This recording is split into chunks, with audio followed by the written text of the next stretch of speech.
NCERT Solutions for Class 8 English Chapter 1 How the Camel Got His Hump. Comprehension Check. Page 3. Question 1. What tasks do you think were assigned to the dog and the ox? Answer. Different tasks were assigned to different animals. The dog was assigned to fetch and carry sticks, since he was carrying a stick in his mouth.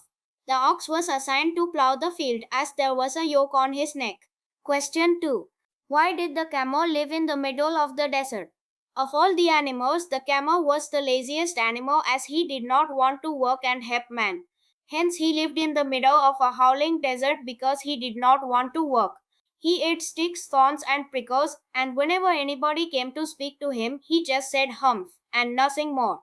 Question 3. What made the dog, the horse, and the ox very angry? Answer. The dog, the horse, and the ox were very angry because man assigned them the work of the camel too, as he lay lazy in the middle of the desert. This meant that the three of them would need to work double time in order to make up for the camel's laziness.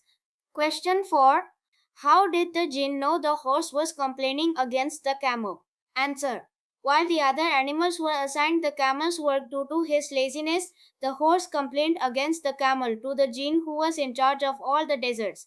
He told him that the animal which stayed in the middle of the desert with a long neck and long legs had not done a stroke of work since the beginning of the week. Hearing this, the jinn instantly understood that the horse was referring to the camel for his idleness, who was not helping them in work. Comprehension check. Page 5. Question 1. The camel was looking at his own reflection in the pool. What does it suggest to you about the camel? Answer. The camel was looking at his own reflection in the pool, which indicated that he was proud of his looks and appearance, especially his back. Perhaps he assumed that he was the most handsome looking animal and was admiring himself upon seeing his own reflection in the pool. Question 2. The camel said, humph, repeatedly. How did it affect him? Answer. The jinn was trying hard to remind the camel about his work, which the lazy animal avoided due to his idleness. The camel kept saying humph again and again in a repetitive tone which annoyed the jinn. In no time, the camel's back puffed up into a huge hump for repeating the word humph over again and not performing the tasks assigned to him. Question 3. What, according to the jinn, was the use of the hump? Answer. According to the jinn, the camel missed his daily work for 3 continuous days. Hence, he said that the camel would be able to perform his tasks for 3 days without eating. The hump on his back would help him to store food and use the energy derived from it without eating food and work for a longer period. Question 4. He has never yet learned to behave.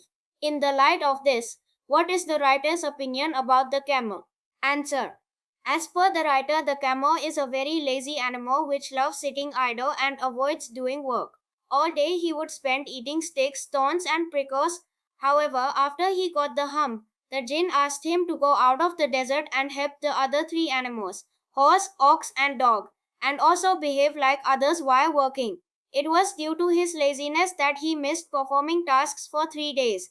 The jinn told him that his hump would help him to store food and use the energy derived from it without eating food.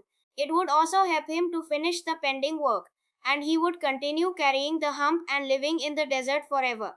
Exercise. Page 6. Discuss the following topics in groups. Question 1.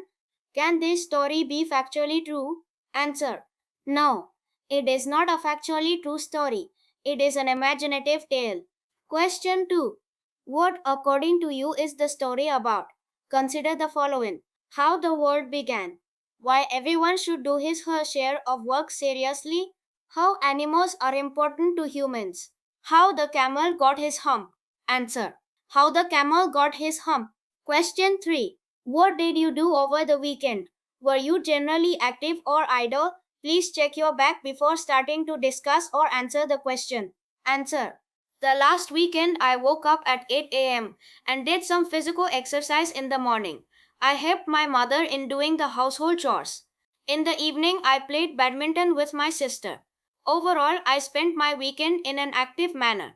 Yes, I have checked my back, and there is no hump. Question 4.